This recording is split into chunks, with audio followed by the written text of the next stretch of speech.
¿Sí? Vale.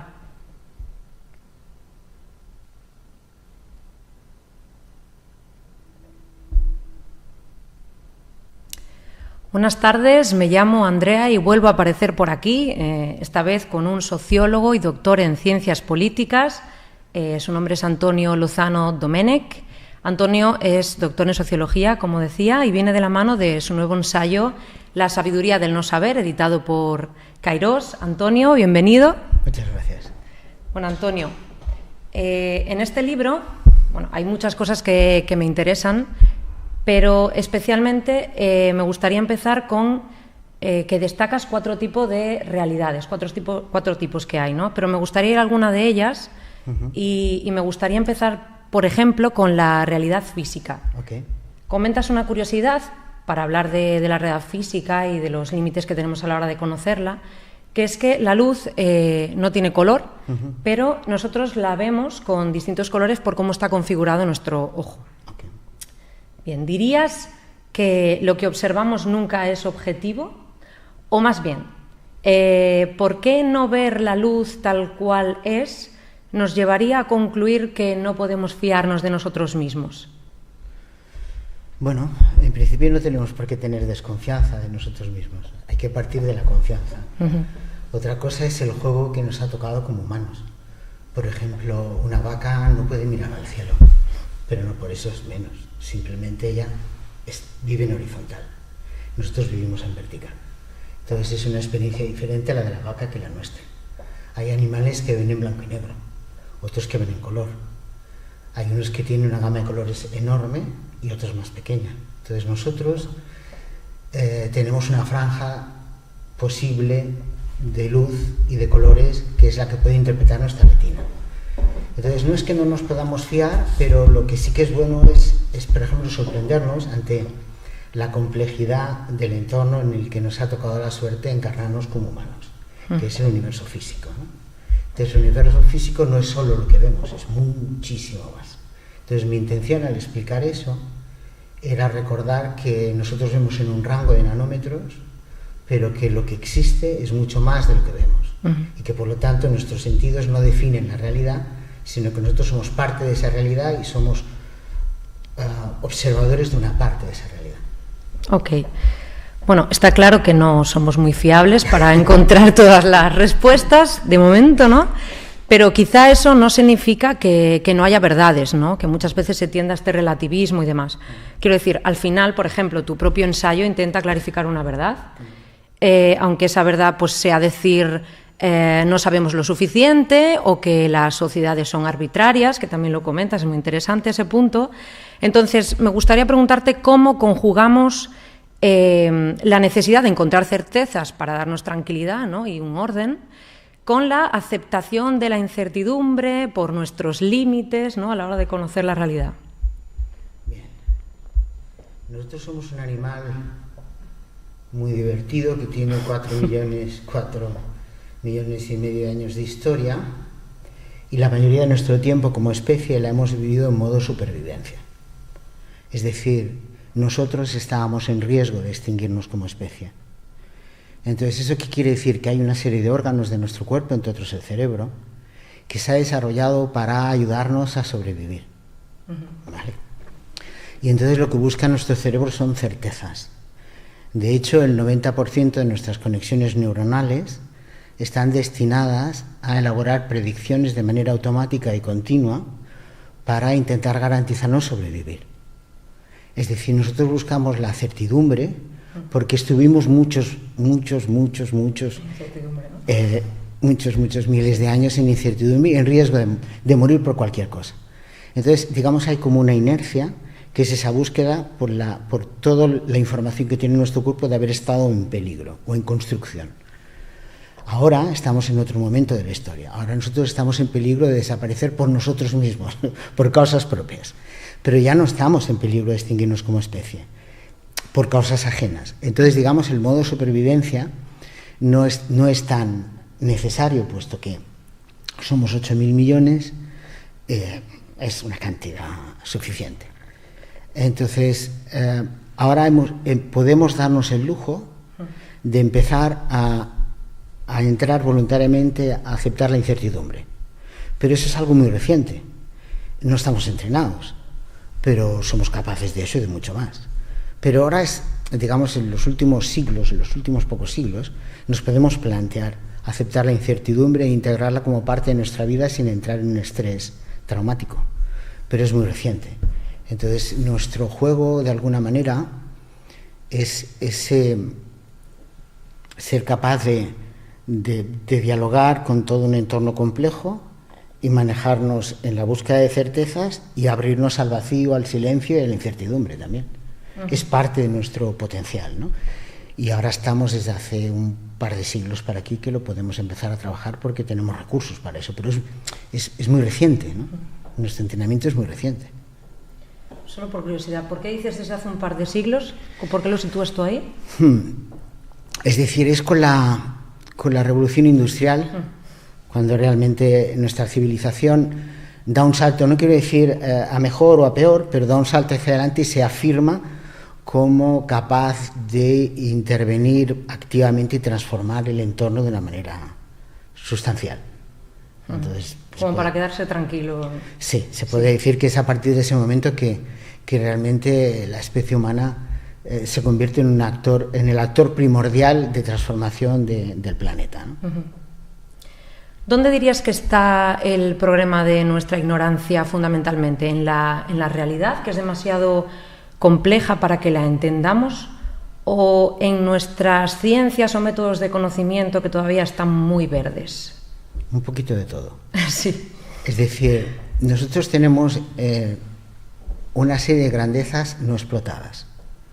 Es decir, desde el Renacimiento y particularmente desde Descartes, nos hemos autoexplicado una historieta que no es cierta, que es que somos seres racionales y que nuestro cerebro está construido para encontrar respuestas, ¿vale? Y entonces ahora la neurociencia ya nos ha podido dar información. Nuestro cerebro es muy complejo, es una herramienta maravillosa, pero no está construido para pensar. Está construido para llevar toda esta maquinaria, que es muy compleja, el cuerpo, y apenas tenemos un 5% de nuestro tiempo en modo consciente. El 95% de nuestro tiempo estamos en modo no consciente. Entonces, hay una parte de nuestra limitación como seres conocedores, porque en realidad nosotros somos más bien seres sintientes. Y nuestra gran capacidad es la conciencia que tenemos más allá del pensamiento. Esa es nuestra diferencia, por ejemplo, con la inteligencia artificial. Es decir, la inteligencia artificial nos superará en muchísimos campos, pero donde no llegará es que nosotros somos capaces de hacer cosas sin propósito, de echarnos y volcarnos en el silencio y de irnos más allá del pensamiento. Es decir, estar en el vacío. Esa es nuestra grandeza. Después, la realidad, no es que la realidad, el universo es muy complejo. Entonces nuestra mente explota cuando lo intenta conocer desde la racionalidad. Es decir, desde Einstein se rompió toda lógica mental. Es decir, cuando, no sé, por ejemplo, si explicamos que esta mesa o nuestro cuerpo es un 99,999999% vacío, energía y campos electromagnéticos, el cerebro, sabemos que es así, porque ya está consolidado, está aceptado, pero a nivel de la lógica racional nos cuesta aceptar que esto sea vacío y que nuestro cuerpo sea vacío. Es decir, no tenemos las herramientas, no solo por los métodos, que son muy limitados, porque el método empírico está muy bien, pero es muy limitado, sino porque nuestro cerebro no está preparado para comprender la complejidad que es el universo. De hecho, como apunto en el libro, desconocemos un 96% de la realidad física. Eso lo dicen los científicos, no yo. De hecho, en el libro no hay apenas ni una afirmación mía. Lo que yo hago es recoger, hacer un puzzle y hacer una nueva mirada. Yo hago una nueva mirada a las realidades, ¿no? Es decir, no conocemos ni la materia oscura, ni la energía oscura, ni los agujeros negros. Conocemos solo la materia, y de la materia, que es el 4%, conocemos la naturaleza, pero no el origen. Es decir, que del 4% conocemos eso. Porque también nos explota el cerebro, porque la materia a la vez puede ser onda, partícula, es decir, se mueve todo en un campo que es muy borroso para nuestro pobre cerebro entenderlo, ¿no?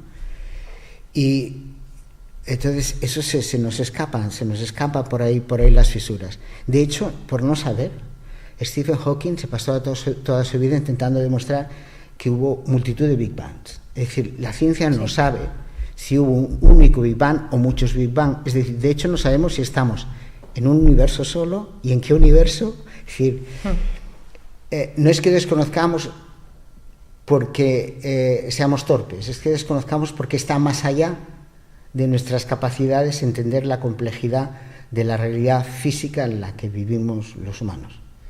No obstante, en este libro coges de la mano a las ciencias, cosa que es de agradecer. Sí. También coges de la mano, sobre todo, a la incertidumbre, pero bueno, sí. hay esperanza para las ciencias en esta nueva también sociedad, podríamos decir, que propone, sobre todo al final del libro, para desentrañar un poco más esta realidad compleja. Bueno, yo creo que la suerte es que no nos hace falta. Es decir, a la conclusión, es decir, de alguna manera la sabiduría del no saber es la estación de destino a la que llegas cuando investigas mucho. Pero no yo, cualquiera. Es decir, cuando tú coges un campo de conocimiento, puede ser la física, la sociología, la medicina, la biología, y entras a fondo y a fondo y a fondo, lo que te vas encontrando cada vez es con más preguntas.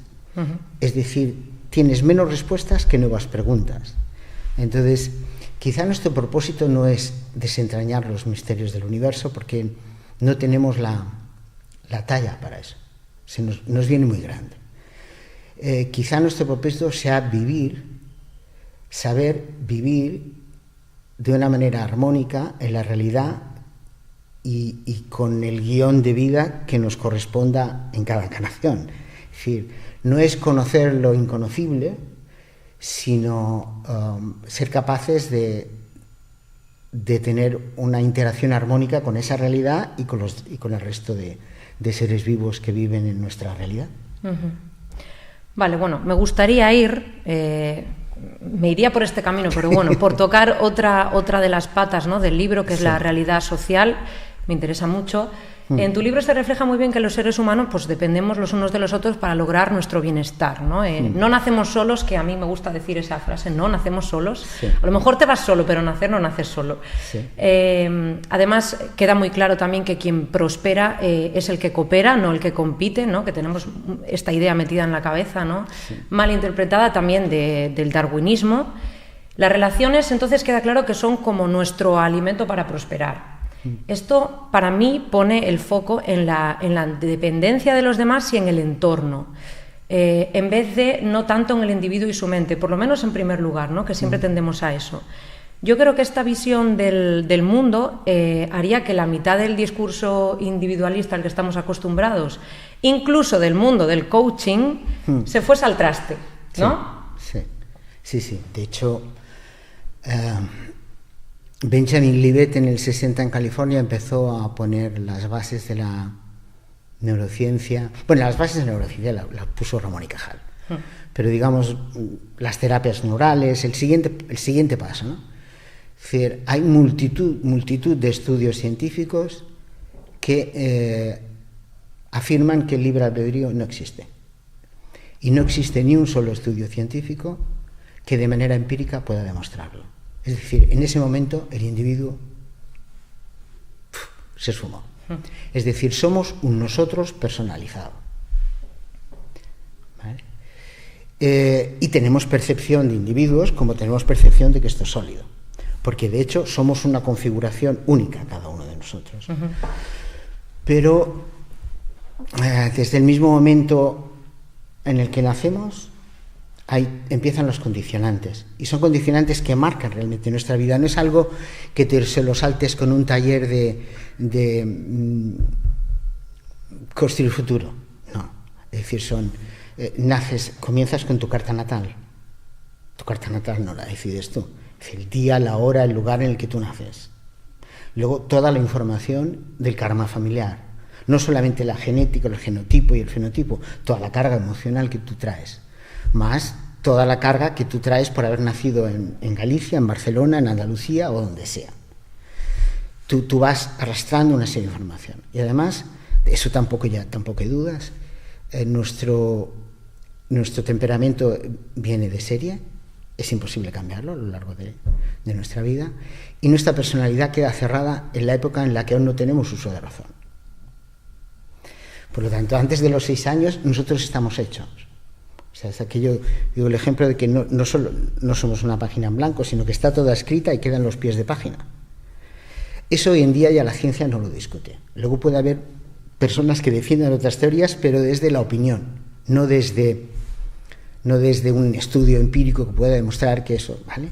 Entonces, ¿qué quiere decir eso? Quiere decir que nosotros venimos a una experiencia y esa experiencia está conducida desde el nosotros, porque nacemos en una familia, en una comunidad, en un país, en un entorno. Nosotros, por ejemplo, hemos tenido, en mi opinión, la suerte de nacer aquí y no en China, y entonces podemos discrepar, por ejemplo, ¿no?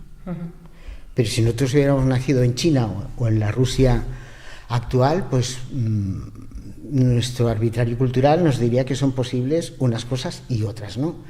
Si hubiéramos nacido, si en lugar de hombre fuera mujer, hubiera nacido en un lugar donde se hiciera ablación del clítoris y la mujer tuviera un papel determinado, salvo que yo fuera Oprah Winfrey, lo tenía muy difícil. Y Oprah Winfrey hay una, igual hay 5, pero ¿y el resto? Entonces, somos un nosotros que viene configurándose y luego da un producto diferenciado, que es un individuo al que le ponemos un nombre y unos apellidos, pero somos consecuencia, no somos sustancia. Entonces, Harvard, por ejemplo, la Universidad de Harvard lleva 85 años realizando un estudio con la misma población. Y es el estudio más largo que se ha hecho sobre la felicidad humana. Y ese estudio tiene unas conclusiones muy, muy claras, y es que la clave de la felicidad es la calidad de nuestras relaciones con otros seres humanos, con nuestro entorno. Entonces, yo no veo las relaciones como una dependencia, yo lo veo como un enriquecimiento. Es decir, lo que puedo ver como una dependencia es depender de una idea mental, es decir, el hecho de abrirnos y ser un nosotros, lo que hace es enriquecer nuestro rol vital, nuestra capacidad de jugar, de juego.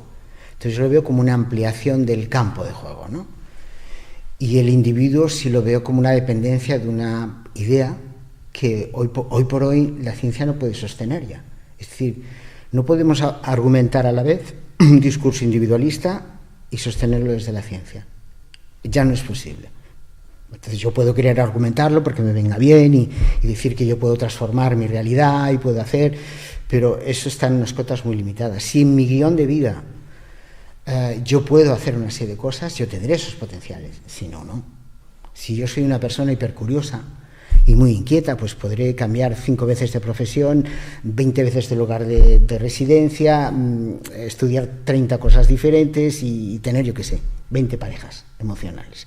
Pero si soy una persona con un guión determinado, pues recorreré mi guión. Con unos márgenes, ¿eh? Hay unos ciertos márgenes. Y entonces eso es lo que hay. Pero yo diría que el considerarnos un nosotros es enriquecer el juego, una barbaridad. Pero entonces, imagínate lo que da de sí. El que yo me vea en ti, el que tú te veas en él, el que todos nos construyamos con el otro, el que yo no vea en ti la diferencia, sino en el que yo vea lo que yo pueda aprender, en que yo vea lo que me asimila a ti. Será mucho más fácil que yo desarrolle mi compasión, mi tolerancia, mi capacidad de ser inclusivo, mi capacidad de querer, de amar, no solo de ser querido, de ser amado, no, en la otra dirección. Luego si viene el otro, estupendo, ¿no? Pero entonces el juego se amplía una barbaridad, ¿no? Sin embargo, también pones el énfasis en cambiar el tipo de sociedad, su estructura, la política, el enfoque de la economía, es decir, a pesar de que hablas de esta base, con la que esta predisposición que ya tenemos, es cierto que le haces especial énfasis también en cambiar el entorno, ¿no? Porque al final que nuestro entorno mejore, pues hace que nosotros progresemos, porque como antes decía, no hay un yo antes que un nosotros. Eso es. Sobre esto, sobre mejorar el entorno y sobre esta idea de nosotros antes que el yo creo que nos choca especialmente aquí en Occidente, porque creo que tenemos un problemita, que es muy común, ¿no? Que la noción de individuo pues se defienda a toda costa, que es casi como defender la libertad, ¿no? Se habla de individuo como sinónimo de la libertad, y cuando tocas esa palabra, pues puede levantar ahí una, no sé, cierta furia, ¿no? Entonces, tú como doctor en sociología, que además he visto por ahí algo de tu tesis, algún trabajo de campo que habías hecho, imagino que habrás visto hasta qué punto Occidente pues tiene un serio problema con el individualismo que a lo mejor no se encuentra en otro tipo de culturas, ¿no? Sí, bueno, nosotros partimos de una fantasía que es el yo pienso, luego existo, cuando el ser humano no piensa, las creencias no son nuestras, ni tú ni yo hemos tenido nunca un pensamiento propio. Son cadenas de pensamientos que nosotros heredamos y entonces damos un paso más y los hereda otro, pero no han nacido en nosotros desde cero. Entonces sí, es muy singular, el concepto de individuo es muy occidente. De hecho, hay culturas, países del primer mundo como Japón, donde el yo apenas se usa. Yo, por ejemplo, hice mi tesis doctoral con una comunidad, los indios Kuna, donde no existía el yo y donde, de hecho, el castigo más fuerte que se daba a una persona cuando tenía un comportamiento no adecuado era expulsarla de la comunidad. Duraba con vida 2-3 meses, moría de la tristeza. Es fuerte, ¿eh? Y moría físicamente, es decir, al cabo de un mes comenzaba una serie de enfermedades, otras, y la persona moría, porque sin la comunidad su vida física se deshacía. Entonces, es una creación nuestra. Y nos hemos ido contando películas que no hemos vivido, por ejemplo, yo qué sé. Todos hablamos de la lógica aristotélica, pero Aristóteles vivió toda su vida creyendo en los dioses y en el Olimpo, es decir, él no utilizó su lógica para nada. Entonces nos hemos ido explicando historias, nos las hemos ido creyendo, pero no son historias que hemos vivido nosotros en nuestra vida, sino historias que hemos supuesto que el hombre, la humanidad es así, y el individuo es una creación de ese tipo. Lo que pasa que es una creación que va bien sobre todo a un modelo económico. Ahí estamos. Ahí entramos. Entonces, si vas a un modelo económico, ahí sí entra perfectamente, porque cuadra, es como el darwinismo, porque el darwinismo tiene una expansión a nivel de difusión mucho mayor que la teoría de Gaia, cuando las dos son erróneas. Pero la teoría de Gaia se acerca algo a lo que pasa en la naturaleza del darwinismo, ¿no? Porque justifica un modelo económico, ¿no? Que es la competitividad. Lynn Margulis, bueno, toda la gente de Gaia, pero particularmente Lynn Margulis, y hizo su trabajo en parte en el delta del Ebro, demostró, y está absolutamente demostrado, que las células procariotas se juntaron y empezaron a colaborar para crear las células eucariotas, que es la base de toda la vida orgánica, y que toda la vida orgánica se ha desarrollado en base a colaboración, no competición. Entonces, ni Darwin ni Rodríguez de la Fuente, con sus maravillosos documentales, no iba la cosa así. Es decir, las hembras también eran fecundadas por otros que estaban atrás que no salían en la cámara. Es decir, que no es la cosa, no es tan simple, es mucho más complejo. Entonces, toda la naturaleza está hecha de cooperación. Y claro, nosotros hemos hecho un modelo económico que no está montado sobre la cooperación, sobre la competición, y así nos va. Es decir, estamos a punto de extinguirnos como especie porque hemos montado un sistema económico que genera una fantasía, los bienes, que como no están desarrollados de manera cooperativa, están acabando con el lugar donde residen las personas que quieren ganar los miles de millones para no se sabe exactamente qué, ¿no? Entonces, el universo, la naturaleza es cooperación, es biomimética, es réplica, y nosotros somos así, porque si nos fijamos, nosotros tenemos 3 cerebros. El cerebro que está en la cabeza, el que tenemos en el corazón, el que tenemos en los intestinos, ¿no? Y hay neuronas en los 3, donde además es aquí porque tiene que regular todo el organismo. Pero son esos 3 cerebros los que trabajan conjuntamente para hacer todas las funciones. Nosotros las emociones y las decisiones muchas veces las tomamos con estas neuronas, no las tomamos con estas. En el libro hago toda una serie de detalle de la cantidad de cosas en las que no utilizamos para nada la razón ni la lógica, ¿no? Entonces, nosotros somos seres cooperativos, colaborativos, como lo es toda la naturaleza. Ahora hemos montado un sistema económico que es competitivo y entonces nos hemos creído que nosotros somos como el sistema económico. Nosotros somos como lo que somos, es decir, nosotros tenemos dentro del cuerpo 68 billones de virus, 40 y algo billones de bacterias, 20 billones de células humanas que están todas trabajando. Y ninguno de nosotros, ni el presidente de los Estados Unidos, ni tú ni yo, hará en su vida nada más complejo que la digestión.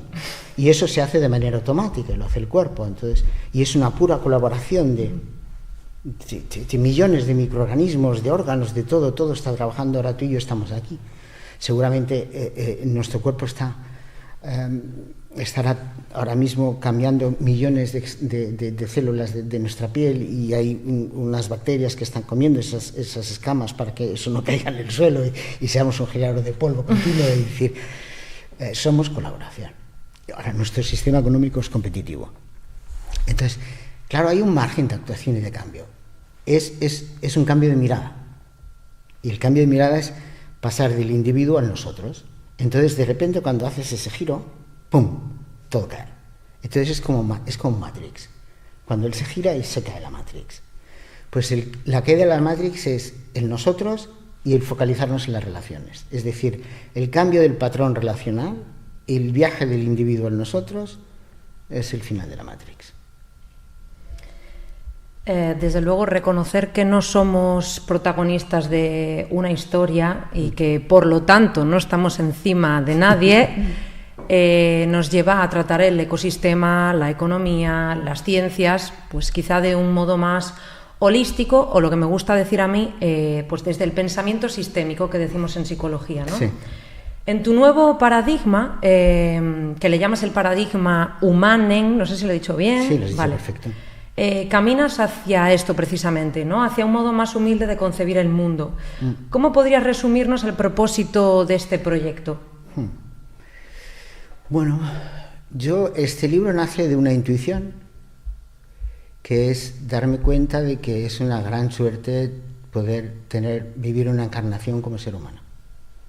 Porque creo que somos uno de los animales más maravillosos que hay en el universo.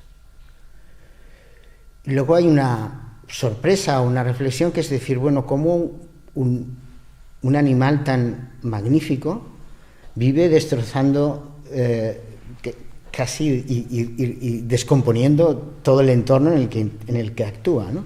Uh-huh.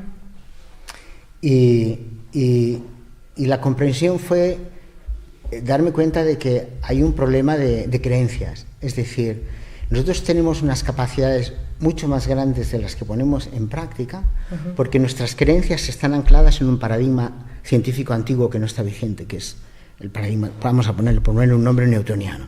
Uh-huh. Entonces, como tenemos, y el correspondiente en psicología, sociología, pedagogía, psiquiatría, ¿vale?, a ese nivel. Entonces, es el nivel de creencias que tenemos, que está obsoleto, el que nos impide interactuar de otra manera con el mundo y entre nosotros. Entonces, si nosotros actualizamos nuestras creencias al paradigma científico de las ciencias naturales y sociales, nosotros damos un salto evolutivo. Ahora, para eso, tenemos que abandonar la fantasía del yo y del control. Es decir, de que somos un individuo y que tenemos un control sobre nuestra vida. Lo del libre albedrío que comentabas antes, sí, ¿no? Y entonces eso duele mucho porque hemos montado incluso una gran industria sobre eso. Claro. Y no solamente monetaria, sino una gran industria de autoalimentación de un ego que además no nos hace felices, ¿no? Y de hecho, si también nos fijamos, por ejemplo, en Occidente, cuando hablamos de conciencia, hablamos de la conciencia ligada al pensamiento. En Oriente, y por ejemplo en el Zen, que es mi práctica, la conciencia empieza más allá del pensamiento, empieza cuando tú desapareces como individuo. Es decir, cuando tú te sientas en zazen y sabes que has estado en zazen, es porque no recuerdas si ha pasado un minuto o media hora. No es porque has estado conscientemente pensando en algo. Entonces, nosotros giramos hacia ahí, entonces el paradigma se abre. Entonces, claro, si giramos hacia nosotros, el sistema económico lo cambiamos. Doy una serie de patrones de cómo, pero cambia porque, claro, empiezas a colaborar, no a competir, empiezas a regular lo que ahora es en economía especulativa, lo conviertes en economía productiva, empiezas a trabajar la educación, empiezas a darte cuenta de que a los niños se les empieza a educar cuando empiezan a ser gestados en el útero de la madre. Ahí empieza el trabajo, todo lo que significa el inconsciente o el no consciente, es decir, se cambian todas las reglas del juego. Claro, cambiar todas las reglas del juego es una tarea compleja, nos puede llevar años, pero un primer trabajo es decir, comencemos por aquí, empecemos por actualizar lo que creemos a que esté de acuerdo a lo que nuestras ciencias dicen, y luego busquemos el camino. Vale, ahora no sabemos cómo hacerlo, pero por lo menos coloquémonos ahí y seamos capaces de admitir que no sabemos cómo lo vamos a hacer. pero iniciémonos de un camino que ahora sabemos que es donde nosotros hemos llegado como conocedores, ¿no? Y a partir de ahí aceptemos la incertidumbre, aceptemos no saber, iniciemos nuevas maneras y avancemos en esa dirección, ¿no?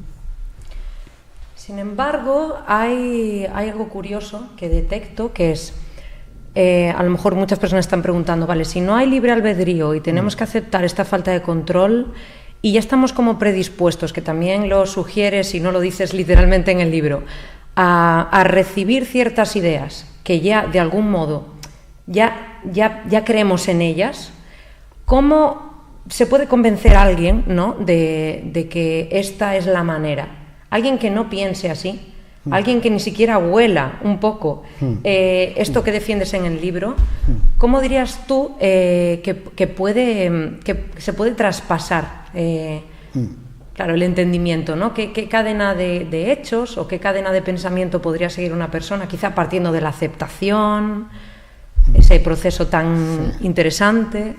Sí, lo es. Yo he hecho el camino más fácil. He optado por el camino más fácil y hice dos cosas. Uno, escribir el libro en un lenguaje muy asequible. Y estoy muy contento porque... Doy fe.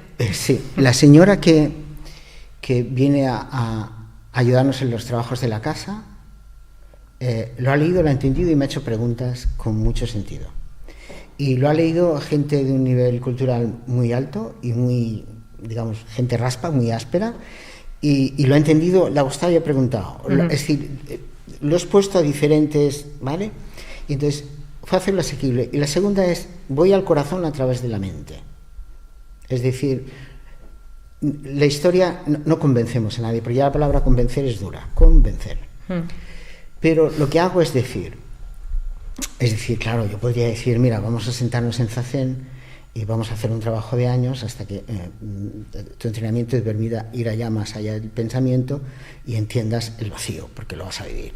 Y entonces ya se cae toda la historia, porque caes ahí y dices, vale, se ha acabado, ¿no? Pero eso no es viable. Entonces, ¿qué he hecho para ayudar a abrir la mente? Decir, fíjate, que es que lo que decimos que es la realidad no lo es. Es decir, que en el CER, que donde nos hemos gastado 8.000 millones de euros la Unión Europea, donde hay más de 1.000 científicos de primer nivel de todo el mundo, están en territorio entre Suiza y Francia, dicen esto y esto. Por lo tanto, la realidad no es lo que ves, la realidad es puro intangible, es pura sutilidad, es vacío y campos electromagnéticos.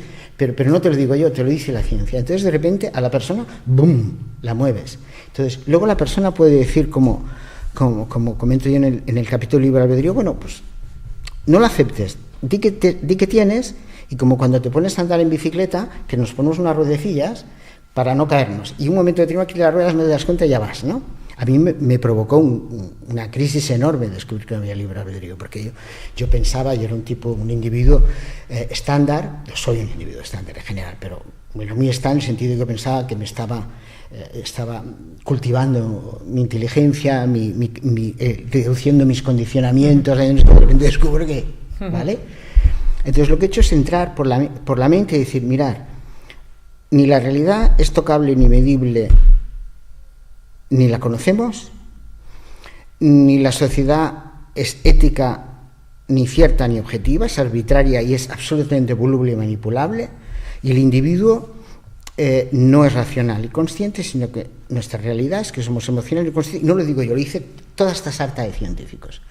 El hecho de actualizar esas creencias crea y lo he hecho de una manera amable, crea un terremoto interno, que entonces la persona no tiene más remedio que dar un paso y decir, bueno, esto lo voy a digerir poco a poco, me voy a leer el libro 5 veces, pero no me puedo mantener en lo otro, porque no es que lo diga este señor, es que lo dice toda esta pandilla de personajes peligrosos, porque están reconocidos en todo el mundo como científicos de primer nivel. Entonces, si a través de la mente yo reviento las creencias, yo puedo abrir el corazón para que entre en nosotros y entre en la incertidumbre, pero lo hago desde la ciencia. Pero el otro camino es muy largo.